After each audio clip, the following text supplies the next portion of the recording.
आज हम लोग पढ़ेंगे कंपाउंड इंटरेस्ट के बारे में। तो कंपाउंड इंटरेस्ट कैलकुलेट करना जो होता है काफ़ी लेंदी हो जाता है और इसमें गलती भी हो जाती हैं।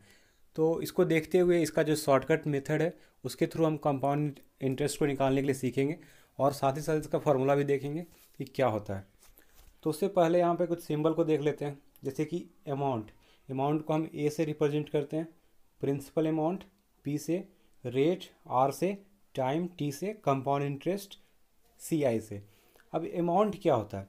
तो जैसे कि हमने कुछ रुपया दिया, तो जो रुपया हम लोग किसी को देते हैं या इन्वेस्ट करते हैं वो कहलाता है प्रिंसिपल अमाउंट, और उसके बदले जो वापस मिलता है वो कहलाता है अमाउंट। रेट, जिस रेट से, जैसे कि आप पर मंथ का भी हो सकता है, पर ईयर का भी हो सकता है, पर क्वार्टरली भी हो सकता है। तो जिस दर से कि 100 में कितना या 1000 में कितना जो लग रहा है इंटरेस्ट, उसी को हम बोलते हैं रेट। टाइम यहाँ पे समय के लिए रिप्रेजेंट, मतलब समय को रिप्रेजेंट करता है कि कितने साल के लिए ये लिया गया है। और कंपाउंड इंटरेस्ट जो मिल करके आता है, मतलब जो ब्याज हमको मिलता है वो होता है, इसका हिंदी होता है चक्रवृद्धि ब्याज। तो इसका फार्मूला पहले देख लेते हैं। इसका फार्मूला अगर आपको अमाउंट निकालना है तो इसका फार्मूला हो जाएगा प्रिंसिपल इंटू 1 + रेट बाई 100 का पावर n। अब ये n क्या है? तो n जो है, यहाँ पर टाइम नहीं बोलेंगे इसको। अगर ये हाफ ईयरली रहेगा, हाफ ईयरली या फिर क्वार्टरली रहेगा, तो ये n का जो वैल्यू होता है वो कैसे निकलता है, इसके अगले स्लाइड में हम देखते हैं उसको। तो देखिए यहाँ पर उसी चीज़ को फिर से लिखा गया है। प्रिंसिपल को p से, रेट को r, टाइम को n से रिप्रेजेंट किया गया। लेकिन देखिए, जब कंपाउंडेड एनुअली रहेगा, यानी सालाना जो भी। अच्छा, कंपाउंड इंटरेस्ट का मतलब भी थोड़ा समझ लेते हैं क्या होता है इसमें। जैसे कि हमने 1000 रुपया किसी को दिया, तो एक साल में अगर उसका 100 रुपया इंटरेस्ट होता है, तो एक साल के बाद ये 100 रुपया जुट जाएगा और 1100 बन जाएगा प्रिंसिपल अमाउंट। तो इस तरह के जो इंटरेस्ट मेथड होते हैं उसी को हम कंपाउंड इंटरेस्ट बोलते हैं, यानी चक्रवृद्धि ब्याज दर बोलते हैं। तो यहाँ पर बोला गया है कि कभी कभी क्या होता है कि ये जो अमाउंट है वो साल में जुटता है, कभी कभी 6 महीना में ही जुट जाता है, और कभी कभी 3 महीना में ही जुट जाता है। तो उसी के अकॉर्डिंगली ये तीनों पॉइंट लिखा गया है। पहला है कि इंटरेस्ट इज कंपाउंडेड एनुअली, यानी जब आपका जब आपका इंटरेस्ट साल में जुटता हो, यानी साल भर में जो भी इंटरेस्ट होगा वो आपके प्रिंसिपल के साथ ऐड हो जाएगा, तो उसको हम बोलेंगे कंपाउंडेड एनुअली। तो उस केस के लिए आपको अमाउंट का फार्मूला मिल जाएगा amount A is equal to P into 1 + r/100 का पावर n। तो n यहाँ पर जो है टाइम वही रह जाएगा, यानी जितना साल दिया हुआ है वो रह जा रहा है। लेकिन जब ये हाफ ईयरली रहेगा, कंपाउंडेड हाफ ईयरली, इसका मतलब जो 6 महीना का इंटरेस्ट होगा वो उसके प्रिंसिपल अमाउंट में ऐड हो जाता है। तो इस वक्त जैसे कि अगर समय दिया हुआ है 2 साल, तो यहाँ पर n कितना हो जाएगा? 4 हो जाएगा। यानी यहाँ पर डायरेक्टली हम लिख ही दिए हैं, वैसा करने का कोई ज़रूरत नहीं है आपको। जब ये हाफ ईयरली रहेगा तो जो भी समय है, टाइम दिया रहेगा, उसको मल्टीप्लाई कर देना है। यानी n यहाँ पर लिखे हैं टाइम को, तो क्या हो जाएगा? 2 × n हो जाएगा। और साथ ही साथ जो रेट रहेगा उसको आधा कर देना है। हाफ ईयरली में रेट आधा और टाइम दुगना हो जाएगा। जब क्वार्टरली रहेगा, क्वार्टरली मतलब होता है तिमाही, तो जब ये तिमाही रहेगा तो रेट को हम 4 से डिवाइड कर देंगे और टाइम को 4 से मल्टीप्लाई कर देंगे। ध्यान रहे, रेट को 4 से डिवाइड करना है और टाइम को 4 से मल्टीप्लाई करना है। अगला पॉइंट है, इस मज़ेदार शॉर्टकट ट्रिक्स को सीखने के लिए वीडियो को स्किप नहीं करें और पूरे लास्ट तक वीडियो को देखें, क्योंकि शुरू में तो आपको सारा फार्मूला वाला चीज़ बताया गया है और बीच में जो इंटरेस्टिंग ट्रिक्स है उसके इंक्लूड किया गया है। तो लास्ट तक देखिए इसे। हाँ, अब इसके आगे देखिए क्या है। तो इसके आगे बोला गया है, when interest is compounded annually but time is in fraction. अगर समय जो है वो फ्रैक्शन में दे दिया जाए, जैसे कि यहाँ पर दिया हुआ है, टाइम दिया हुआ है 3 होल 5 ईयर्स, तो पहले जो 3 ईयर्स है उसके लिए एज इट इज़ जो फार्मूला यूज़ करते हैं वो यूज़ कर लेना। उसके बाद बाकी जो फ्रैक्शन वाला पार्ट है वो रेट के साथ मल्टीप्लाई करके उसके प्रोडक्ट में ऐड कर, मतलब प्रोडक्ट में जोड़ देना वो सारा चीज़ को। तो जैसे कि यहाँ पर देखिए फार्मूला देख करके आपको समझ में आ जाएगा। जैसे कि यहाँ पर 3 ईयर्स के लिए था, तो 1 + p × 1 + r/100 का पावर 3 × 1 + जितना भी फ्रैक्शन वाला पार्ट है उसको रेट से मल्टीप्लाई कर देना है, यानी 2/5 × r/100। ये इसके टर्म में मल्टीप्लाई कर देना है। तो इस तरह से हम इसका अमाउंट निकाल सकते हैं। अगर आपको कंपाउंड इंटरेस्ट निकालना है तो उस वक्त क्या करेंगे, जितना भी अमाउंट का फॉर्मूला है उसमें केवल प्रिंसिपल को घटा देना है। अमाउंट जो होता है उसमें इंटरेस्ट एडेड होते हैं, उसमें इंटरेस्ट जुड़ा हुआ होता है। तो इंटरेस्ट जुड़ा हुआ है, साथ ही साथ प्रिंसिपल भी जुड़ा हुआ है। तो इस तरह से अगर हम चाहें कि केवल CI निकले तो ये जो भी टर्म्स हम बता रहे हैं सब में प्रिंसिपल को माइनस कर लेना है। फिर एक और केस बनता है। एक और केस क्या बनता है कि अलग अलग साल के लिए इंटरेस्ट रेट ऑफ इंटरेस्ट जो होता है वो अलग अलग हो, तब हम अमाउंट कैसे निकालेंगे। तो देखिए इसमें सिंपल, जैसे कि हम यूज़ कर रहे थे थ्री ईयर्स के लिए, इसमें सेम था तो इसका पावर 3 हो गया, यानी 3 बार जब हम लिखेंगे तो इसको हम क्या लिख सकते हैं, एक ही टर्म में इसका पावर 3 लिख सकते हैं। लेकिन यहाँ पर जब रेट अलग अलग होगा तो पहला साल के लिए R1/100 यानी P into 1 + R1/100 into 1 + R2/100 into 1 + R3/100, यानी रेट यहाँ पर अलग अलग था, इसलिए ये तीनों टर्म्स को अलग अलग लिखना पड़ा। वरना हम इसके जगह पे R लिखते तो 3 बार रहता, यानी इसका पावर क्या हो जाता, 3 हो जाता, 1 + R/100 का क्यूब हो जाता। तो यहाँ पर अलग अलग रेट था, इसलिए ये फार्मूला को यूज करना है। अगला देखिए क्या है, present worth of ₹X due n years hence is given by. जैसे कि अभी आपका ₹X है, ठीक है, तो ये n साल के बाद कितना होगा वो निकालने के लिए इस फार्मूला का यूज़ करना है, यानी present worth is equal to X/1 + R/100, ये फार्मूला को यूज़ कर लेना है। तो देखिए मेन जो मोटिव था मेरा वीडियो बनाने का वो टॉपिक अभी से शुरू हो रहा है, और उस टॉपिक को देखते हैं क्या इसमें खास है। तो इसमें पहले एक चीज़ सीखिए, पैसेंसली आप ध्यान रखिए, थोड़ा सा धैर्य रखिए, और सीखने के बाद फिर आप बताइए कि इसमें क्या दिक्कत हो रहा है। आई थिंक ये बहुत आसान है और अच्छे से समझ में आ जाएगा। तो देखिए इसमें रेशियो पहले याद रखना है। रेशियो कैसे निकालते हैं याद भी नहीं रखना है, उसको हम बता रहे हैं कैसे लिखा जाता है। तो पहले जितना भी साल है, 2 साल है, 3 साल है, 4 साल है, तो पहला टर्म जो है 2 3 जितना साल का रहेगा उतना लिख देना। जैसे कि 2 3 4 5 6 है, 6 लिख देना। फिर लास्ट में जो है वो क्या होना है, लास्ट में हमेशा 1 होना है। तो ये 2 साल है तो इसमें रेशियो जो है यही आएगा। फिर 3 साल में 3 रेशियो आएगा, तो लेकिन लास्ट में हमें क्या लिखना है, 1 लिखना है। सब के लास्ट में 1 लिखना है, सब के लास्ट में 1 रहेगा। यानी फर्स्ट में जो नंबर है, मतलब जितने साल के लिए है उतने साल, यानी वही नंबर, और लास्ट में 1।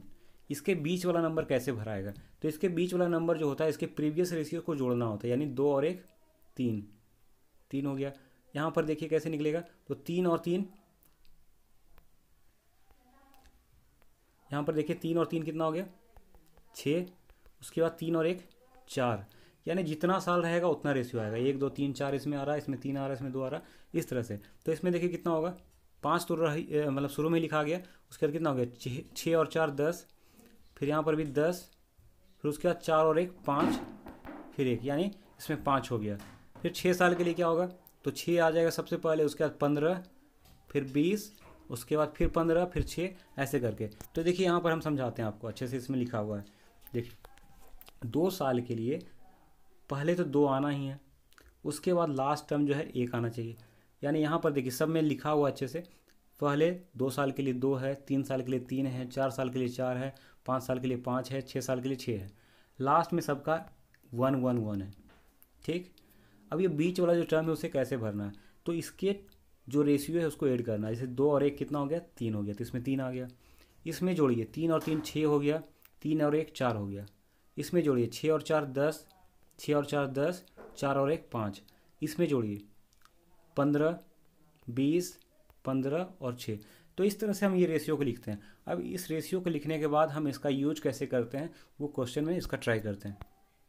तो एग्जांपल ये रहा, Sohan had invested ₹10,000 at the rate of 5% compounded annually.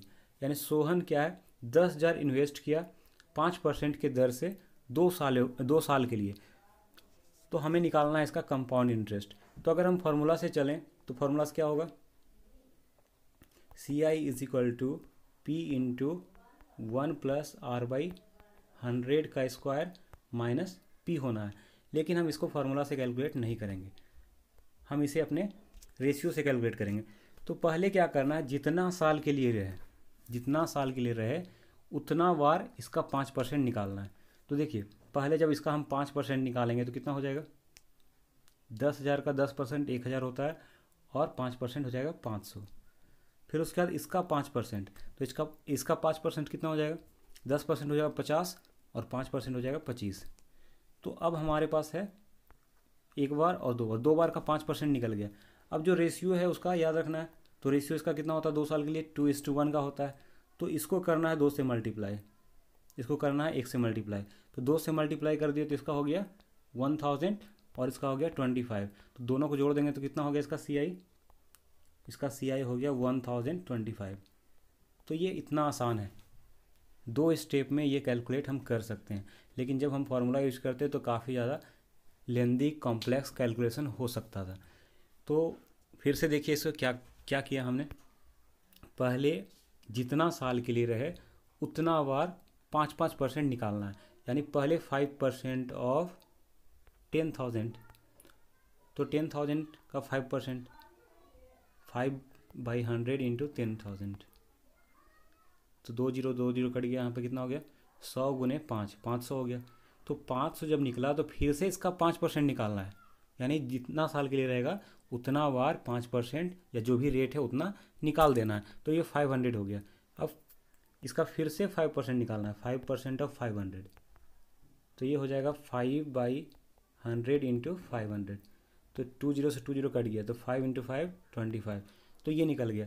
अब निकलने के बाद जो रेशियो पीछे हमने देखा था 2 साल के लिए कितना है, तो 2:1 है। तो 2:1 है तो हमने क्या करना है, 2:1 है तो जो पहले साल के लिए आया था 500 और दूसरे साल के लिए आया 25, तो ये रेशियो से मल्टीप्लाई कर देना है। तो इसको मल्टीप्लाई करने के बाद हो गया 1000 प्लस इसको मल्टीप्लाई करने के बाद हो गया 25, तो जोड़ करके 1025। तो इस तरह से इसका कंपाउंड इंटरेस्ट निकल जाएगा। तो ये आई थिंक समझ में आ गया होगा। अब अगला क्वेश्चन देखते हैं।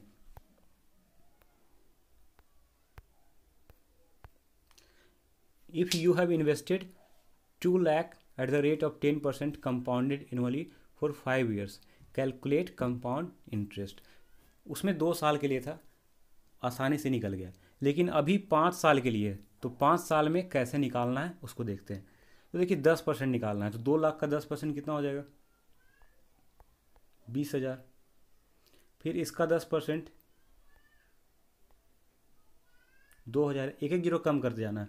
फिर इसका 200, फिर इसका 20, फिर इसका 2। तो इस तरह से 20,000, 2,000, 200, 20 और 2। तो इस तरह से निकल गया। अब रेशियो को लिखना है, तो 5 साल के लिए रेशियो क्या है, तो 5 साल के लिए रेशियो है 5:10:10:5:1। इसको लिख देते हैं 5:10:10:5:1 है। अब पहले बार जब हम निकाले थे तो कितना आया था 20,000, दूसरे बार में 2,000, तीसरे बार में 200, फिर 20, फिर 2। तो इसे मल्टीप्लाई करके ऐड करना है। तो 20,000 इंटू 5 1 लाख, 1 लाख हो गया। इधर देखिए, इधर हो गया 20,000, यानी 1,20,000। यहाँ हो गया 200 और यहाँ हो गया 100, यहाँ हो गया 2, यानी कितना हो गया, फिर से एक बार देखिए।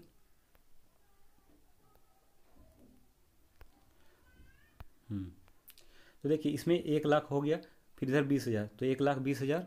उसके बाद यहाँ पर हुआ 200, है ना, और यहाँ पे हो गया 100, यहाँ पर 2,000 होगा, सॉरी 2,000, यहाँ पे हो गया 100। तो 20,000 हो गया, फिर 2,000, फिर 100 हुआ, फिर 102 हो गया। यानी इस तरह से हम निकाल लिए 1,22,102 रुपया इसका कंपाउंड इंटरेस्ट हो जाएगा 5 सालों के लिए। तो ये बेहद आसान है, आप भी निकाल सकते हैं। केवल आपको रेशियो को याद रखना है। तो रेशियो को याद रखने की ज़रूरत है नहीं, हमने बता दिया कैसे यह करना है। अगर देखिए 2 साल के लिए है तो पहले 2, 3 साल के लिए है तो 3, 4 साल के लिए है 4, 5 साल के लिए 5, 6 साल के लिए 6, और लास्ट में 1 लिखना है। फिर जो बीच वाला है उसको ऐड करके निकालना है। तो इस तरह से ये बेहद आसान है और बहुत ही आसानी से हम निकाल सकते हैं। Thank you.